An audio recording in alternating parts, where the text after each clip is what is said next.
I'm Dave. I work for Dovetail. We make games, and in the process of making games, I really want to use a bunch of modern C++. Except sometimes that's not always as possible as I would like. So, an overview of the talk.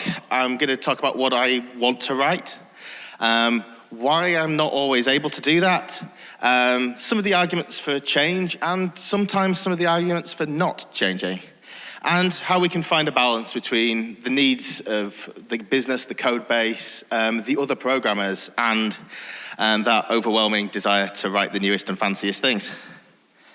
And then I'm going to wrap it up a little bit. So a little bit of background. I've been working in video games for about 8 years now, and I came from largely a self-taught Python background. So I really like things like list comprehensions and one-liners and just passing functions wherever and not really caring about the type of things unless it's really important. And when I first started looking at programming in C++ professionally, I saw so many talks, so many wonderful examples of how you could make like streamlined, fluent interfaces, how you could customize things with lambdas, how you could just write adaptive code that is easy to maintain. And then I started in video games, and our coding standard pretty much forbid anything from 14 and most of 11. So that was a bit of a change-up. I had to really change how I thought about code, how I thought about writing things. For the purpose of this talk, by modern C++, I actually mean C++ 14. Because I work in video games, and that's what we compile with at the moment, because that's what our engine compiles with. I would like to update this, and I think that any way we're going to be able to advance from 14 is going to be by, advancing to 14 first. Cool. The sort of code that I want to write, there's two types of code that I actually do write. There's the stuff that I have a very solid design for. It's where I know what the inputs are, I know what the outputs are, and I've kind of just got to do the bit in the middle. I mean, the bit in the middle can be quite difficult, but that's the fun of solving the problem, right? And then there's the other type of code. There's the gameplay code, where I've got a vague idea of what design wants, and we've got to make it, and then we've got to iterate on it. And 9 out of 10 times, we're going to have to change something quite serious about it. Because sometimes it's all about how the code makes the game feel, It's something that you can't really tell just by looking at it. Obviously, a lot of you here are going to have different types of splits. But I'd ask you to think, do you always write the same kind of code in all situations? I want to write something to fit an interface. I want to write code that doesn't really care about the implementation, that the implementation should be something that I can opt into knowing about if I really need it. I want to get stuff written quite quickly, and I don't want to be moving around a huge amount in the code base. I want things nice and local, Ideally, I want everything that I need to know to be on screen at the same time, because I'm not necessarily the cleverest person, and I will forget it. I also like to use library code. I think it makes things a lot more expressive. And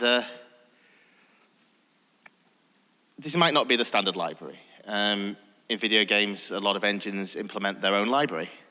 And that library often mimics the way the standard library does things. It just optimizes itself and gives affordances for the sort of things you're going to need in that particular domain. For instance, we've got this assess new items thing. I've used standard all of. Here's the Unreal version that uses algo all of and takes the range instead of needing a beginner end. So that toolbox is really important, I think. And instead of trying to go through the loop, trying to work out what people are doing, obviously, this is a very simple example. It would be easy to read this rolled out into a loop. However, that's not always the case. Please take this as a stand-in for a more complicated function. And then there's the code that I want to read. I don't want to have to try work out what's going on. Ideally, I want as little extraneous information as possible, because I find even more than when I'm writing code, when I'm reading code, trying to work out what's important is often quite an important step, quite a big one. That co-location that I spoke about earlier, that I think that's as important when reading code. I find that it's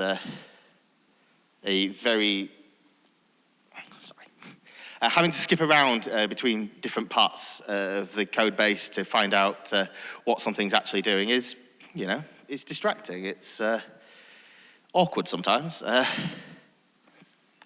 I need to know what's important. And I also need to know what's mutable, what can change, where something else might be getting called, where something else might be moving, where the moving parts are, where the state might be shared or changed. And if something's different, I want it to be intentionally different. For example, this is a pretty common sort of pattern where we try to load some serialized data and we do a bunch of checks. And for me, it's very obvious on this slide that one of those is different, right? Except if you've got dozens and dozens of these and they're full of various interesting code in the middle, and sometimes they're nested and such things, it's maybe not so easy. So the sort of code that I'd prefer is something like this. Name what you're doing, and the different one stands out like a sore thumb. It's great, I think. However, I've spoken about how I like to write code and how I like to read code, and something's obviously missing in that analysis. So for these common arguments against modernizing code, a lot of them are that some people use these features when they were very new. And I've heard some horror stories about terrible Lambda compilations and auto just not doing the thing. And moves not being moves, and all sorts of other interesting problems. However, I suppose that's why we need to keep updating the knowledge base, because something that's not useful now might be really useful in a couple of years' time. And I think that's as important for me as it is for anyone else. Even if I'm trying to keep up with all the new stuff, some of it I will have probably forgotten by the time I actually get to use it, so I'm going to have to keep refreshing myself on what's available right now. Unfamiliarity can be a real problem, especially in code reviews. Yes. Because it's hard to evaluate a piece of code that you wouldn't necessarily know how to write. I think that's an onus that's put on the other person by you writing new code. And I think sometimes people do kind of resent that sometimes. Having to read up on some stuff. I think the best way of dealing with that is just, be aware of your intent when you wrote that code and really be willing to explain what went into it. Because it's not that they're, foolish. It's that you don't know what you haven't necessarily read, The industry is full of wonderful programmers who didn't know that our library has a transform algorithm, for instance. I did check that on Friday. So, and there are a genuine usage pitfalls to a lot of these features too. I mean, who has, okay, this is going to need some honesty, real honesty here. Who has written this? Thinking that move did something magic. I've got one hand up. I have written this, and because the compiler was it was new to the compiler, it compiled it fine, and we found it at runtime later that it broke. because somehow I managed to miss it with my own testing. But yes, I think a lot of people have written something similar over the years where they've misused that, like something like that. But imagine that I was reading that in a code review and I hadn't made that mistake. It could sneak up on me. And I think if you're asking someone to take at least some responsibility for your code by signing off as a reviewer, then they need to feel comfortable with that. And I think making them feel comfortable with that is important. I mean, there's also things like this where we've got a Lambda. This is all, looks fine till we come to refactor it. And now, it might look fine at a first glance if you don't know quite, if you're not too familiar with Lambdas and you miss the ampersand there. This is going to be a usage of a temporary. And I don't think, if I hadn't started by learning a lot of stuff involving Lambdas, I don't know if I'd spot that. Another issue that I hear quite a lot is cross-compatibility. Like, it works fine when we compile it for Windows, but is it going to work on PlayStation? I did do some investigation. I can't give any particularly in-depth results because I am not allowed. But what I can say is that I'm not aware of any C++ 17 or below feature that will work on Windows but won't work on any next or last gen console. Obviously, if your set of platforms is considerably outside that, then that's very different. But for me, I think sometimes the expectation of what our platforms do and what the compiler writers and developers do is kind of overlooked a little bit. So I think these things generally come into, are we talking about our ability to use this thing and or the reviewer's ability to evaluate it? Increasing that ability will increase the amount that we can use more modern code, more modern tools. And now I think we're on to a different set of problems. These are, so it can be hard to evaluate how a Lambda is going to compile. There's some quite reasonable rules on how a function will compile, how a function will be called, and they're quite easy to reason about. However, in that Lambda example, the main pushback I got was, isn't that a function call every time? And I ended up having to go to Compiler Explorer, bashing out some functions and showing that in everything but no optimization, it was in fact inlined. It was pretty much exactly the same as writing it by hand. Sorry about this. Okay. Also, sometimes debugging can be harder. If you're passing a Lambda into an algorithm instead of unrolled for loop, it can be more difficult. You've got stack frames, all sorts of business getting in your way. You may have conversions and moves. You've got iterators, all standing in your way of just quite easily debugging the code. However, sometimes, if it's going to be doing quite a lot of iteration and things like that anyway, just being able to put a breakpoint in your Lambda is kind of helpful. And what are we optimizing for? Obviously, when you hear optimization, I, for one, think performance. Does anyone else think of something else when they hear optimizing? So optimizing for safety? Oh, for size, yes, optimizing for size. Cool.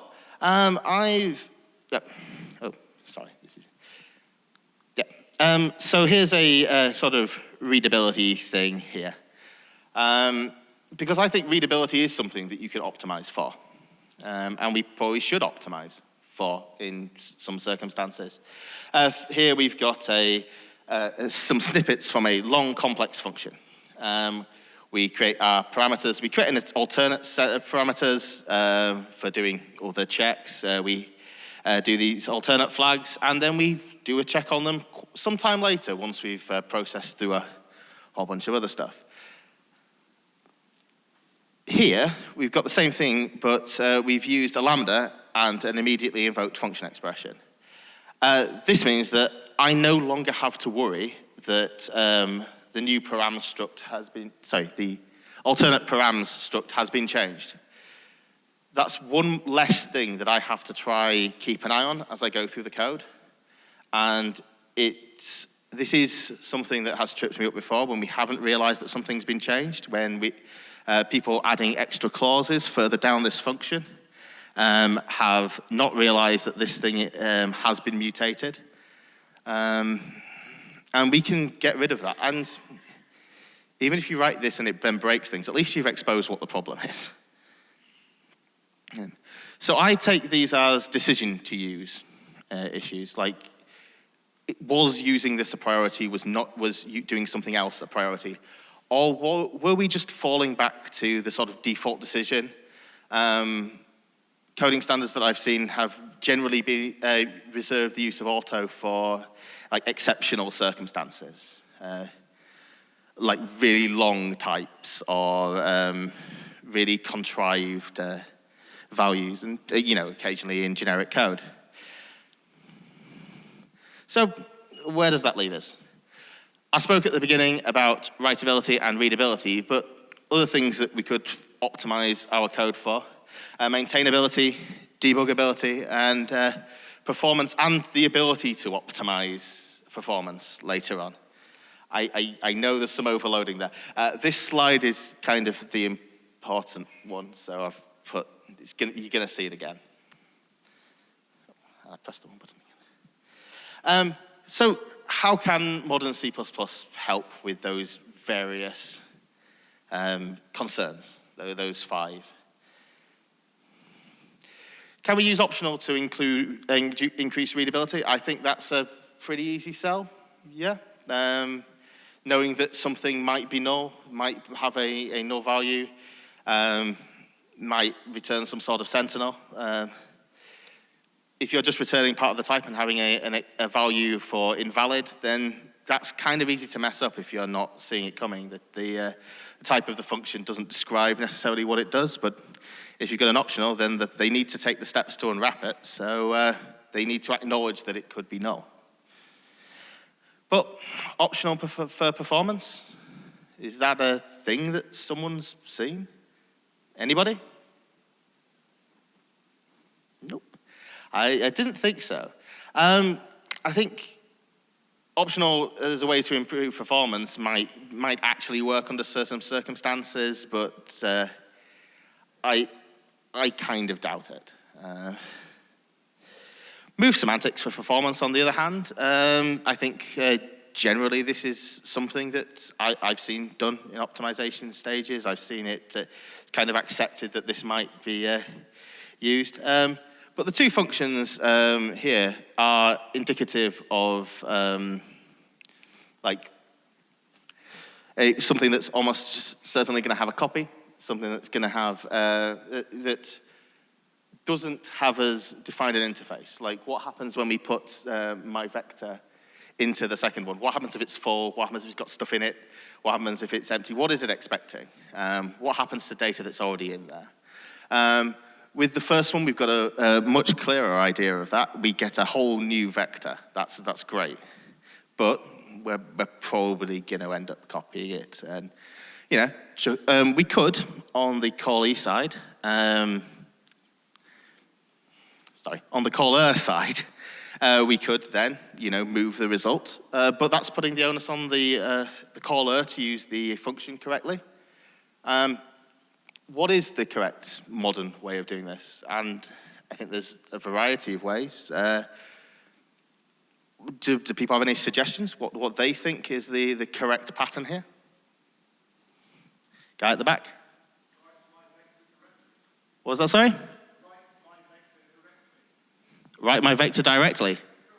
Correctly. That's a good call. Yeah. Any other thoughts on how we might structure this? Yes.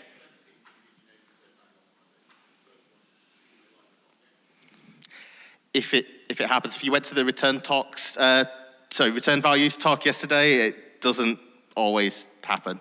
Unfortunately, it is still optional. I was really hoping that by today I'd have a good way of forcing this, but I don't still. But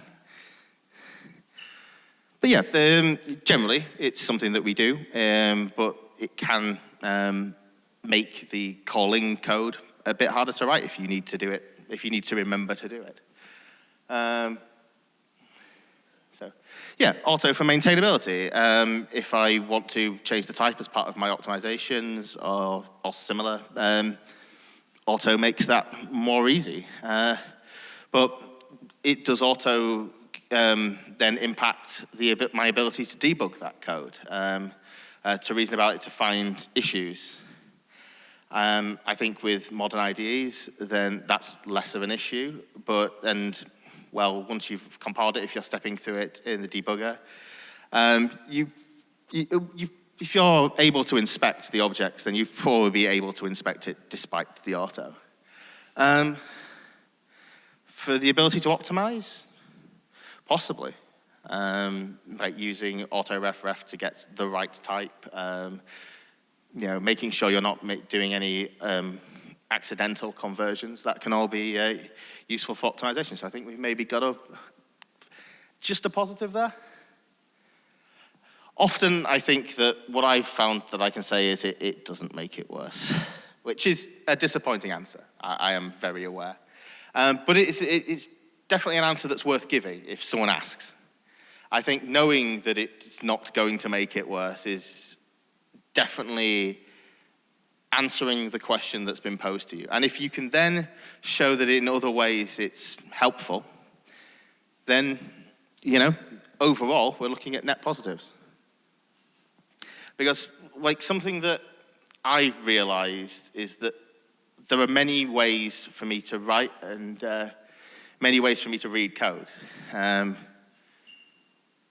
As we went through before, there are these various lenses that I can see my code through. And it took me quite a long time to be cognizant of the fact that I was looking at code in different ways. And I think that realization has really helped me reason about my code, and it's really helped me reason about what features are appropriate for me to use. So yeah, am I coding against the idea of something, or am I coding against the specific implementation? Where can we split the code base? If I'm working on lower level sort of engine code, is it the balance changes? That optimizability, that performance, that that low level reasoning becomes far more important when I'm calling that function thousands and thousands of times a frame. Whereas if I'm calling it once, then as part of some large complex chain of reasoning, then maybe the readability of the codes, the semantics of it, being able to explain that, be able to peruse my code and understand where things might be going wrong, might be more important than the performance side. So the balance kind of shifts. And the various patterns can coexist in a code base. I don't think that's a particularly contentious statement. I think that where code is written can be important to the decision to use modern features. And I think there's a lot of interoperability. I think often if you design an interface that will take modern constructs, you can use it with older constructs. And I've found very few places where that's not been true, though they will exist. So for an example, Lambda functions. Who likes Lambda functions here? Oh, that's good. I suppose given the title of the talk, that was probably to be expected, wasn't it? But yes, the use of Lambda functions is a good example. Would you use it in this? would you use a lambda function in one situation, in like a tight loop, etc.? Possibly not. Probably not. But could you use it in a very similar loop in a like large gameplay function? Just to keep everything in one place so that people aren't tripping over themselves trying to find out what this thing is, which of these are we using? I think then the case is very different there. A similar thing with auto variables. Occasionally you do want to constrain the type. Occasionally you intentionally don't. I think the intentionality of the use is important here. If you can explain your intention, if you can say, this is why I did it, then that's a lot more useful if you're trying to defend yourself in a code review, rather than it's a long type, or to say, yeah, so just in case what? Just in case we change this vector type, so we can optimize. Lean on those lenses to give your reasoning, because if you're not understanding someone's objection, the odds are that you're not looking at the code in the same way. You're not reading it through the same lenses that they are. Another thing about intentionality and auto is that sometimes I will use auto so I don't know the type. I just want a collection of things. And I'll use it defensively to stop myself trying to code against the particular implementation. I think that's probably the most contentious bit of this, is trying not to know information so that you can't rely on it when you're writing your implementation. Then later, if I see vector written down, I'll know that it's important.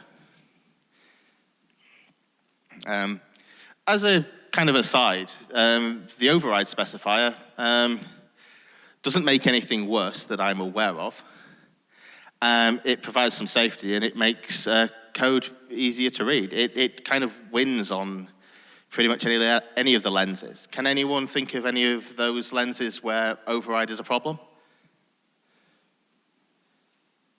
And has anyone ever had code turned down or seen a coding standard that says that override isn't to be used? Yeah, because in the various lenses, it's a net positive. So, I'm probably way ahead of time, aren't I? Pardon? Okay, so here's the thing again.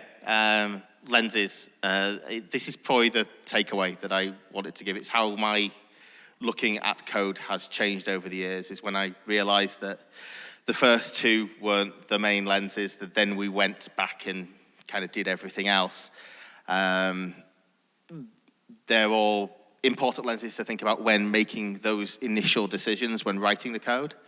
And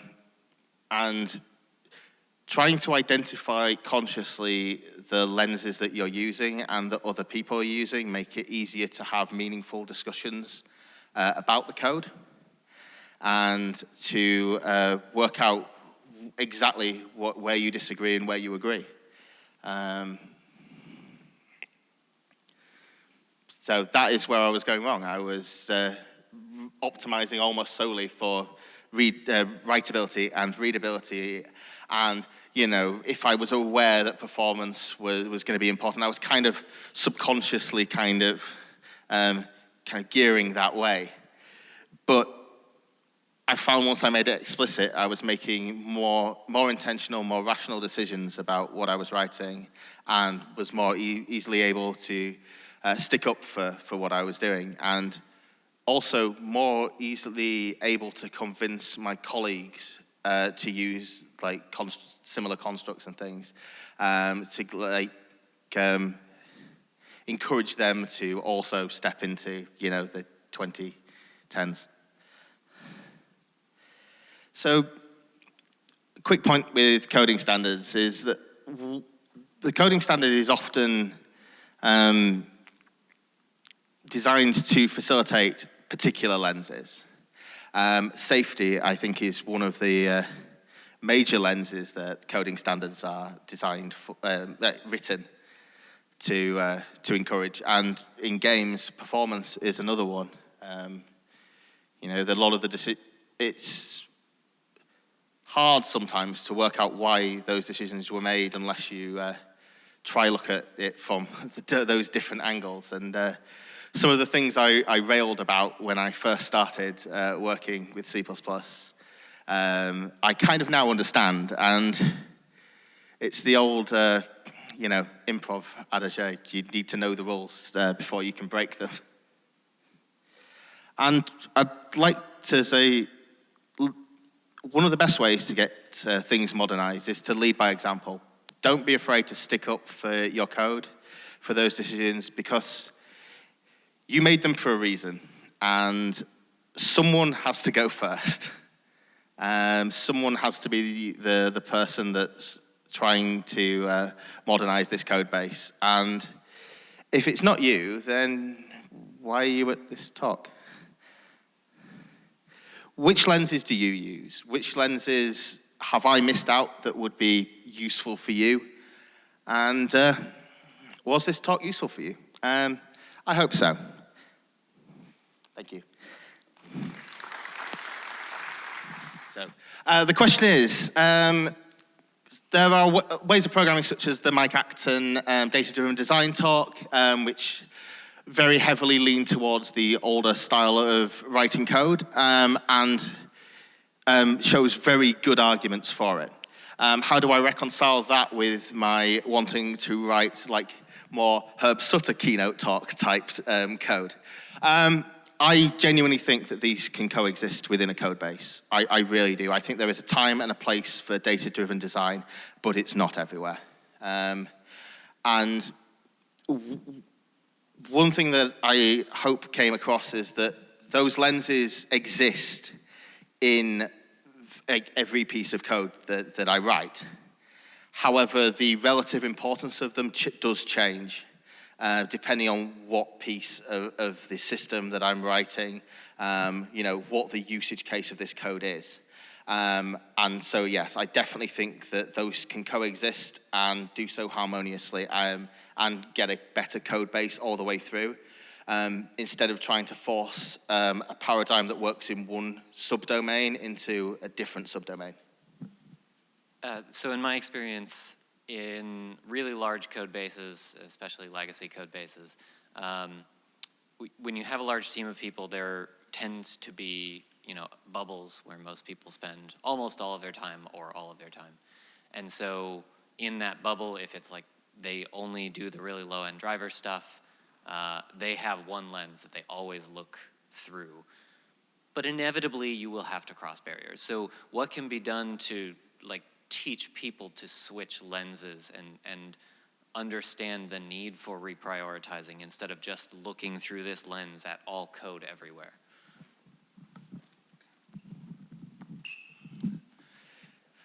So I'm going to kind of go off on a little bit of a tangent, if you don't mind, to a similar sort of set of lenses for another thing that I do, which is tabletop game design.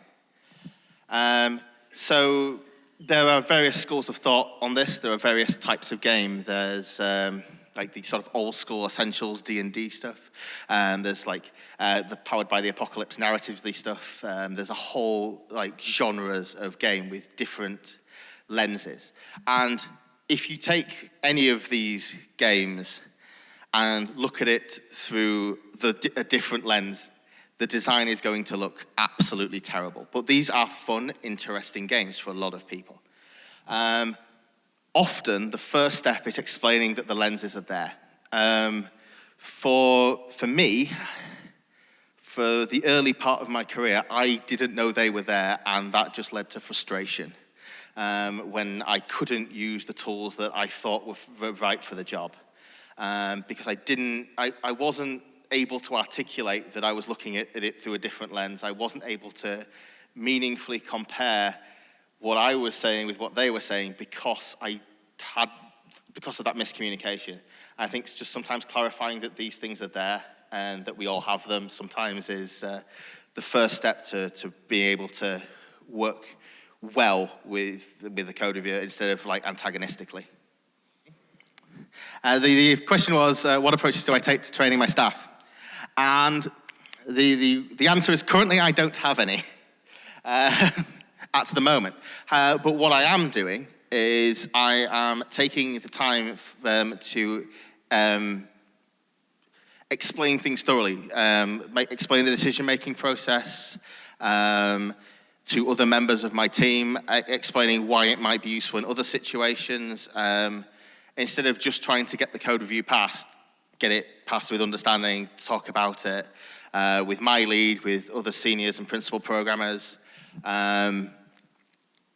That's the approach that I'm taking. I'm trying to sort of lead from the front almost. Use the features where I believe they're appropriate, and give good, well-reasoned arguments for their usage. Sorry, there's a danger that this might turn into a conversation.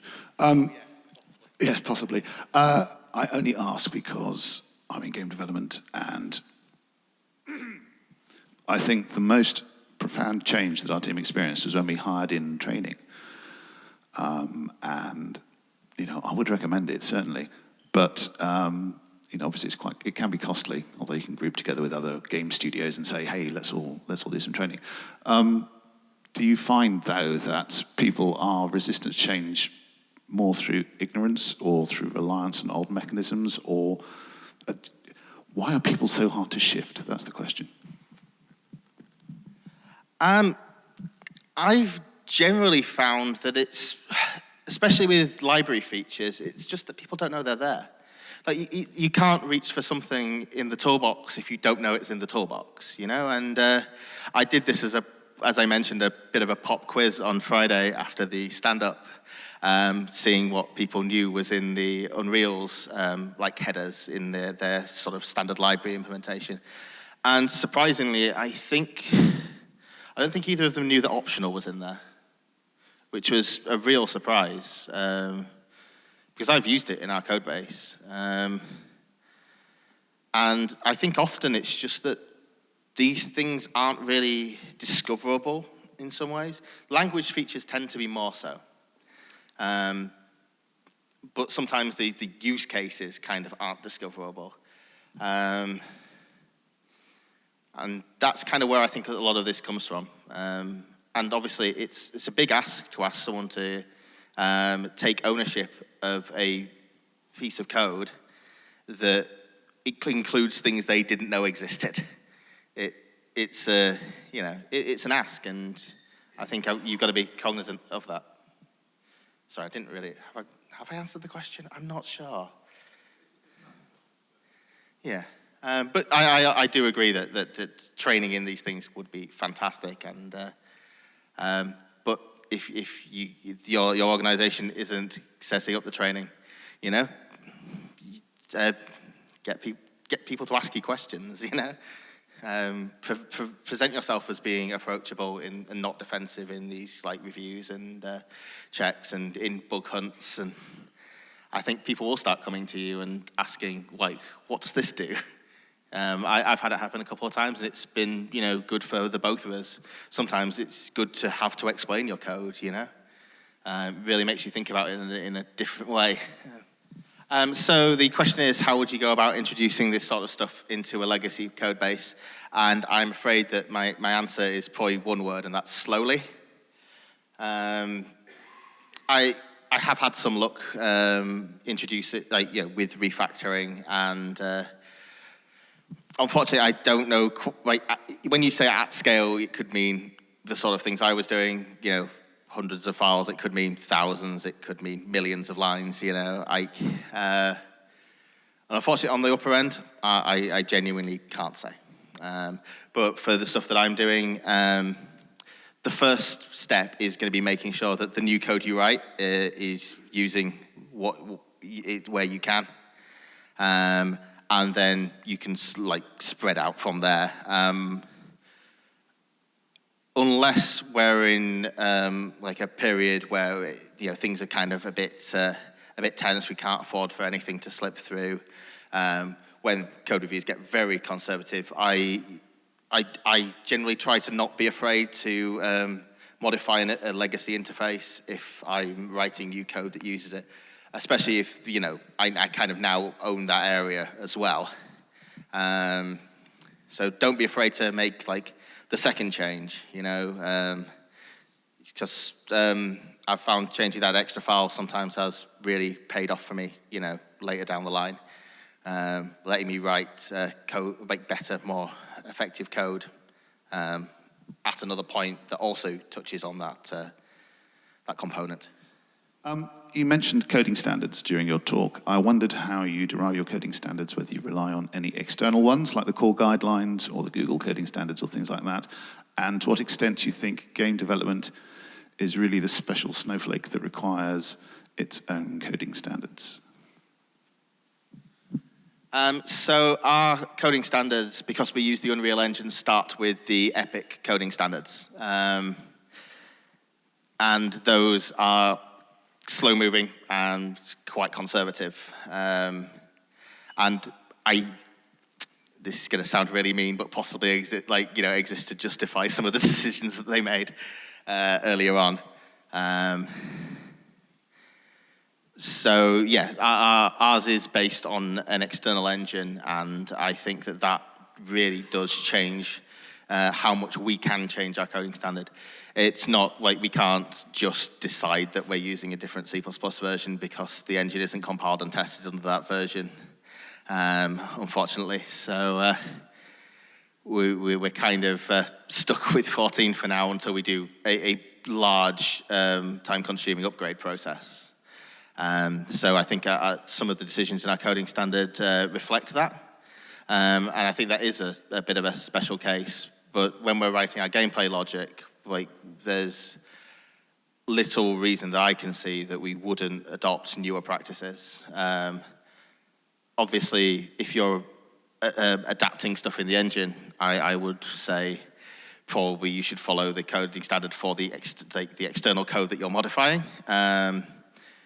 But when you're writing new code, I think it's down to what your organization, you know, finds acceptable. And, you know, it's a standard, not, I think that they're sometimes a bit of a blunt instrument, you know. They're one thing for every subdomain of your game, and sometimes those decisions aren't necessarily appropriate to what you're doing right now. I am not actually sure if the difference is, the solution is to split the standard or you know, add some extra clauses in, but that risks making it unreadable and impossible to actually advise on. I mean, the purpose of the standard, as far as I see it, is to give you a good set of like defaults. Basically, it's this is what we're aiming for, you know. And after that, it's a way to ensure safety. It's a way to ensure better performance. Again, it's looking at it through those different lenses I find to be really useful when making decisions whether to very rigorously apply it or to go, maybe I can use this here. Auto is a good example. You know, what is an egregious use of auto? You know, it differs depending on exactly what you're doing. So the question was, apart from override, are there any quick, easy drop-ins? And that I found, and I mean, I have found unique pointer to be really useful. It's not quite a magic bullet in our case because the engine that we use does a bunch of pre-processing, and that can unique pointers can really mess that up. But in general, I find it really usable. I think that anything that I say, the reason I chose override is because I was tried really hard to find cases where that wasn't true. I looked at a few others, and if I'm completely honest, there wasn't much else that I would be confident to say always use this in a talk, because I knew someone was gonna raise their hand and be like, actually in this situation it's not accurate. And I think, to be honest, me giving no advice is better than me giving bad advice. So I can't confidently say that this, you know, like other things are magic bullets without going away and checking. Sorry about that. So the question was, does the quest for frame rate overwhelm all other concerns? And often it has been the case. I think that's the way a lot of our standards are structured, for debuggability and for performance. A lot of emphasis on performance. And I think being aware of that, being aware that it is just another lens to view your code through, makes it easier to push back against that when it's overreaching. Please do not get me wrong. I am not saying that frame rate isn't important in games. I'm really not saying that. Someone's going to clip that to take the "I'm not saying" off, aren't they? I should have phrased that differently. But I'm not saying that frame rate isn't important. It's just that it is one of a bunch of concerns, and the balance of concerns needs to, the lenses help me to try work out what the relative balance of those concerns should be in this piece of code and make sure that I'm kind of following them as guidance. I think it can be overreaching, definitely. I think sometimes, the quest to get like a little bit more out leads to some truly horrible interfaces and a lack of safety on occasion. That vector passing example that I showed is a prime example of that. The second one, we no longer know what we're going to do if we already have things in the vector. It was intended to encourage vector reuse. It never got used for that. All it did was make the interface harder to use. But I say all. No, it did improve performance. That's the thing. It did what it was set out to do. However, it was at the cost of knowing what was going to happen to your vector. And definitely a trade-off that was made.